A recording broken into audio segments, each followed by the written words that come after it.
All right, hello. This is Pear Strike. I'm going to commentate over my Pokemon Pinball Petit 100% run for GDQ submission. Okay, let's do it. So 100% is just there's just 10 levels in Pokemon Pinball Petit.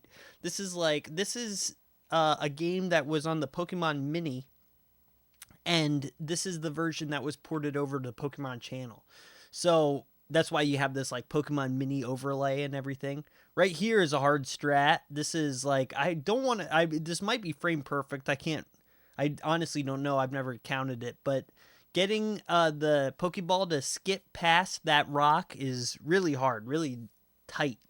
But yeah, so there's 10 levels. I'm gonna be playing 9 of them with Pikachu, or I'm gonna be playing through both of them with. I'm gonna be playing through the first 9 with Pikachu, and then I'm gonna be playing through all 10 with Diglett. You can't play the 10th one with Pikachu. I don't know why, but because I guess it's to unlock him. I don't know. Like I said, this is the demo version of the game.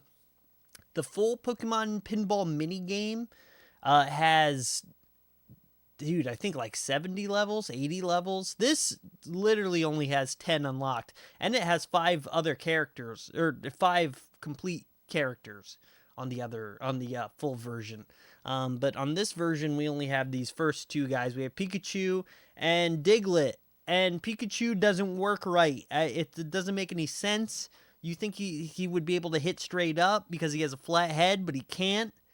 And so that's why a lot of these strats, I've done up to this part in the run so far, everything's been pretty good, pretty like as intended. But you'll see with Pikachu, there's a little bit of jank. There's with Diglett, basically every level I have a setup to go right into the hole from where the ball drops. See how it's like dropping there?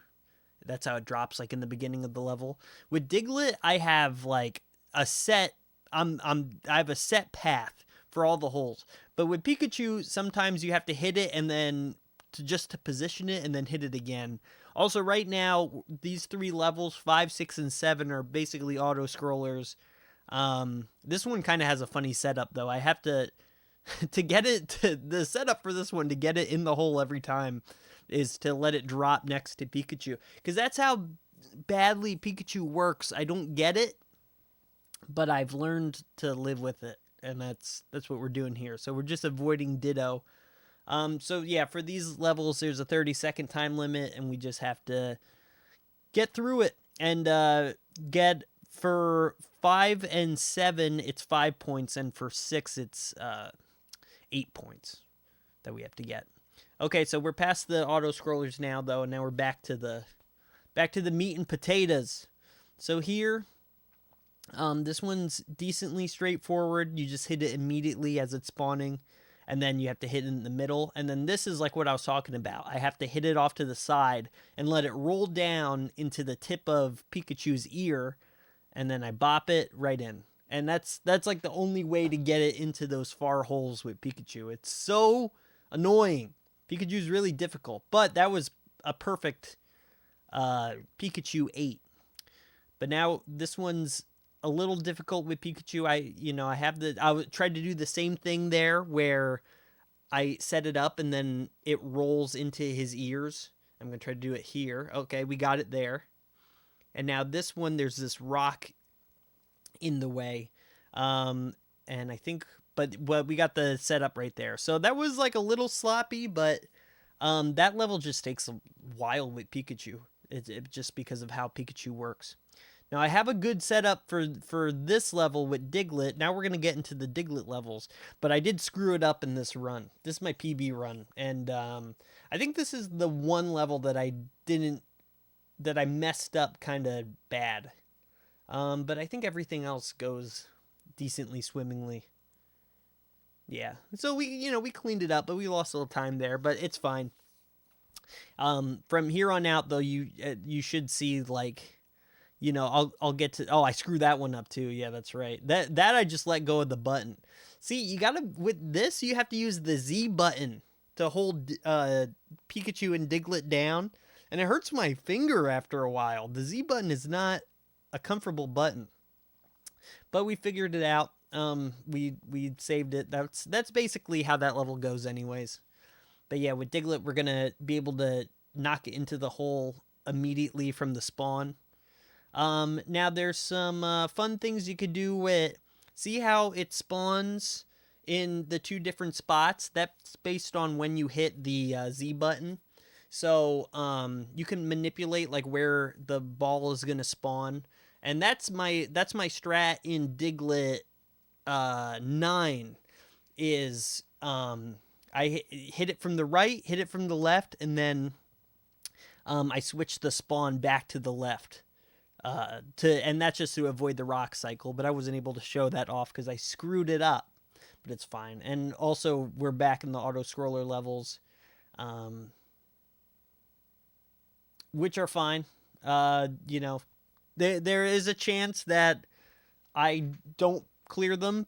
You know, there's a chance I screw up, like especially in this one where I can't break the rocks, and it's just like it's rough. But yeah, usually those are pretty easy and set up. Oh, I think that was a menuing mistake. Yeah, that's right. So same with this one, pretty simple. Now another thing with this run is, see, when I press the button, that's holding the Pokemon down. So then when you release the button, it pops up and it hits the ball, right? With Diglett, or with both of them, you have to, like, if you're holding that for too long, it'll just pop up and it'll screw you up. So a lot of the times I let go of it and like I call it a refresh. So this is a pretty hectic level. I have a, you know, we have setups for this, but it's still a little play it by ear. That was pretty good though. With Diglett, it's not too bad. Like I said, Diglett, all the strats are really in oh, see how I screwed up? See how, like, well, that time I actually just let go by accident. But that was just a little mistake, but that one's pretty straightforward. Now, in this level, you could also do the rock skip with Diglett, but it's even harder. So I like to just opt to just break in the rocks. And see, that time it wouldn't roll over, so I had to hit it back. But there we go. Now this is the easiest level of the run. And it's pretty easy with Pikachu too. But yeah, you just bop it in. Boom, boom, and then wait for it to go over your head. It's funny. Diglett has a circular head, and he hits straight up, unlike Pikachu. But anyway, so this is the last level. This is why we could only do this with Diglett, because we have to capture Pikachu, and I guess they didn't add the level with any other Pokemon in it here, which I guess would make sense. But why couldn't you catch Pikachu with a Pikachu? Anyways, here's my setup. So I wait till it rolls, and then you have to hit it. Then you have to duck down and hit it as the ball rolls off Diglett's head and hits the wall. That level, or like the way that is set up, this hole is set up with it like you can't hit it straight up and it won't go in the hole. It's very difficult. So that setup is kind of a setup I came up with to just arc it into it. But anyways, that's it. These are all my YouTube recommends. Okay, goodbye.